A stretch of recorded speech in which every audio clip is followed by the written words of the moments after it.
সরকার ইতিমধ্যে 5টি আর্থিক প্রতিষ্ঠান বন্ধের সিদ্ধান্ত নিয়েছে। সেখানে ফার ইস্ট ব্যাংক সহ বেশ কয়েকটি আর্থিক প্রতিষ্ঠান রয়েছে।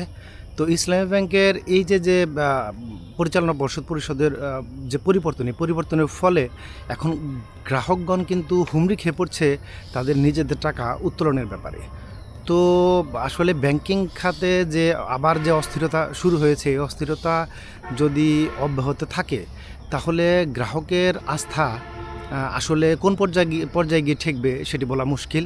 কারণ প্রবাসীদের রেমিটেন্সের একটি বড় অংশ ইসলামী বাংলাদেশে আসে। তো দেখা যাবে যে এই যে গ্রাহক সন্তোষ, শুধু ইসলামী ব্যাংকের গ্রাহক অসন্তোষের কারণে দেখা যাবে যে অন্য অন্য ব্যাংকের আমানতকারীগণও কিন্তু আতঙ্কে পড়ে যাবে। তো এর থেকে বের হওয়ার জন্য সরকারকে অবশ্যই দ্রুত, বাস্তবমুখী এবং গ্রাহক বান্ধব একটি পদক্ষেপ নেওয়া প্রয়োজন বলে আমি মনে করি। ধন্যবাদ।